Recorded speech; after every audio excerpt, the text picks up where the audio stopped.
Hi sophomores, welcome to week 10 of Multimedia Design in the first week of your new semester. So this whole semester, we're going to be working on web design. So from January to May, we are going to be working on that. Last semester, you worked on 2 units.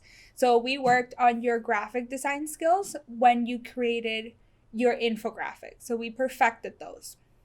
And then you also worked on your sound skills when you did your sound design unit by making your WIF project. So those are 2 very important skills that you developed last semester. In this semester, we're going to develop your web design skills. So what is web design?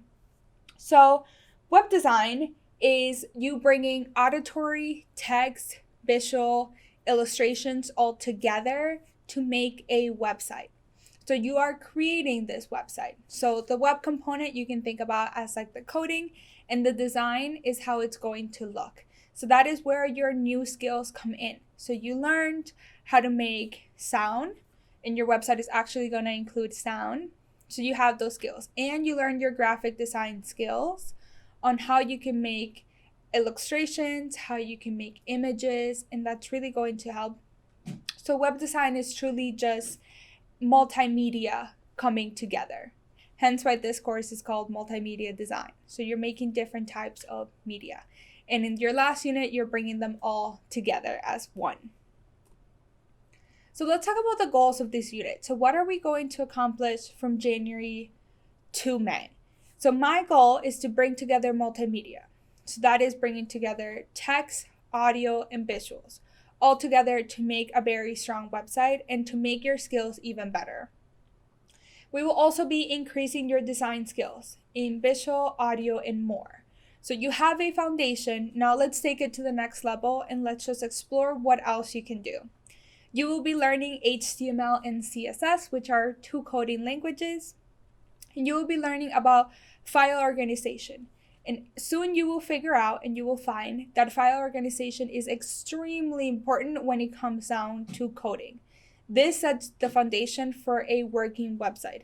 If your file organization is off and it is not correct, your website will probably not run how you want it to and it will not work.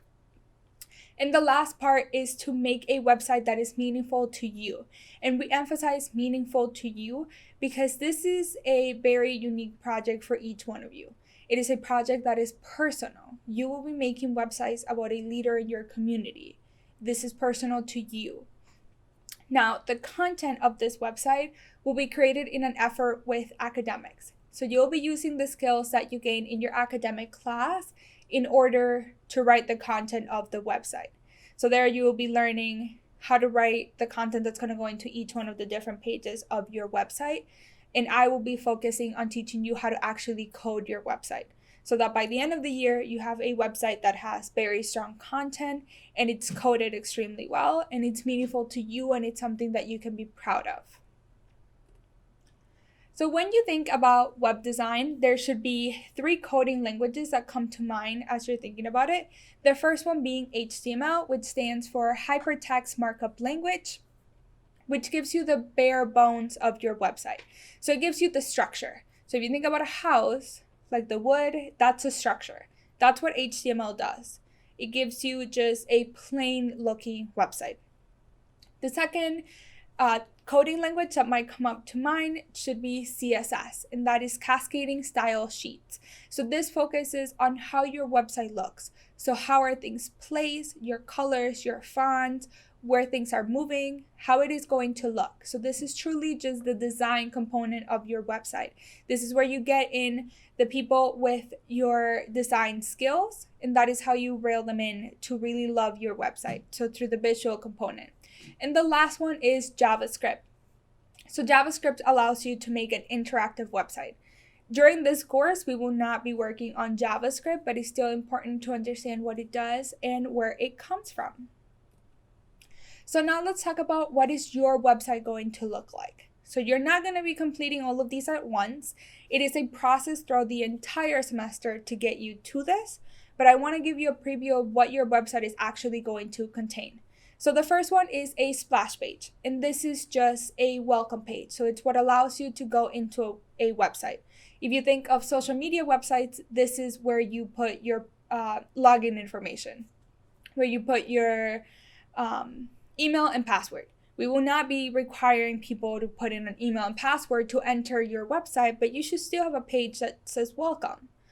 And then you're going to have an About Me page. So that is where you tell us all about yourself. Then you'll have a Leader in My Community. That is where you tell us about the person that your website is about. And then you have a recorded interview. So you will be required to interview the person that you're writing your website about, editing the audio, and then putting it into your website. And the last page is your Looking Forward page, where you will be talking about study skills, leadership skills, and tech skills. So what are you hoping to learn during your time in ITA? So that is a total of 5 HTML pages. 5. On top of those 5 HTML pages, you will be completing 2 CSS pages. One CSS will be exclusively to your splash page, because this page is different from the rest of your website. Your second CSS page will be focusing on the design of the entire website. So the universal components that are going to apply to those other 4 pages. Now, we're not just going to start coding your website off the bat. We're not going to just throw you into it. We're actually going to be using Kim's website. So an instructor created a website. We're going to be using this website to teach you coding. So we're going to be coding the website, then we're going to be taking it apart. We're going to be breaking it, recoding it, debugging it, so that you understand how coding works. So this is our model example. So we're going to start by coding pages from this website, little by little, until you would have coded the entire website. So this will give you an idea of what the process is like for you to make your own website. It really teaches you code in depth, how to fix code, how to write code, how to build a good website. Even this is in parts. So in the description box of the video, you will find the important dates for the course. So when are we going to be turning in this finished website? When is a mock-up of your website due? When is the draft of your website due? And when is the final of your website due? Make sure that you look at those dates. Again, it's a process. We're not just going to jump into it. We're going to follow the process. We have several months to complete this, okay? But Kim's website is our model. It's where we start. It's how I teach you to code. So this is just a preview of what it looks like.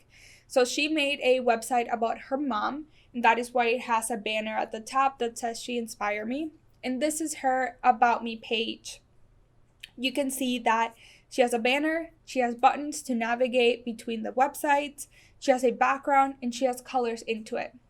By the end of this entire unit, by May, you will have a website that looks something like this.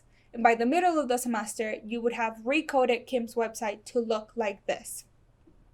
But before we do that, we have to start with learning HTML. So this is the HTML for that About Me page. And I know when you look at it, it is going to look scary. But I promise you, it is not scary at all once you understand. The neat thing about HTML is that once you learn some of the tags, which are the codes, they kind of repeat themselves. So if you have 3 paragraphs, you're going to be writing the same code 3 times. And the beginning is always the same. The ending is always the same. So it's a lot of repeating parts. But this is what HTML looks like, and I just want you to get used to looking at it. Okay? Now let's talk about what are you doing by Sunday. So I just gave you a ton of information about what this unit is going to entail, what you're doing for the next couple of months, but what are you doing on Sunday? So by Sunday, you will be completing your weekly quiz. Now we're shifting away from what we did last semester with a lot of open-ended question quizzes, and we are going to now be doing content-based quizzes. So that means that the questions for your quizzes are going to come from the content videos and supporting materials for that module. So this week, I'm just trying to ease you back into the semester, and you will be answering some questions that come from this video. So let's walk through Canvas to show you what you need to complete this week. So you'll go in, you'll go down to your week 10 module, and you have your video, which you're watching right now. You have the presentation in case you need to review any information that I covered. And then you have your week 10 quiz, and I can give you a preview of what this quiz looks like. It has 7 questions. All of them come from the video, so content video, and the presentation.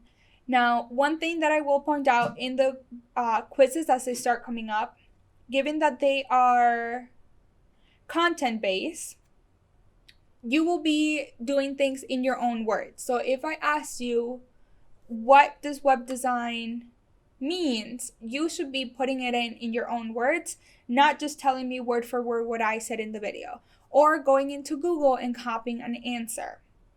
We take plagiarism very seriously. If we find out that you're just copying answers from online, that work will receive a 0. And we don't want to do that. So if it says in your own words, feel free to use your resources and find the answers to the questions, but make sure that you are then putting in the answers in your own words and not plagiarizing any work. Once you complete the quiz and you watch your video, you will be done for this first week of the semester. If you have any questions as you're working through things, feel free to email me and I'll be happy to help. That is it for this week, and I'll see you next week.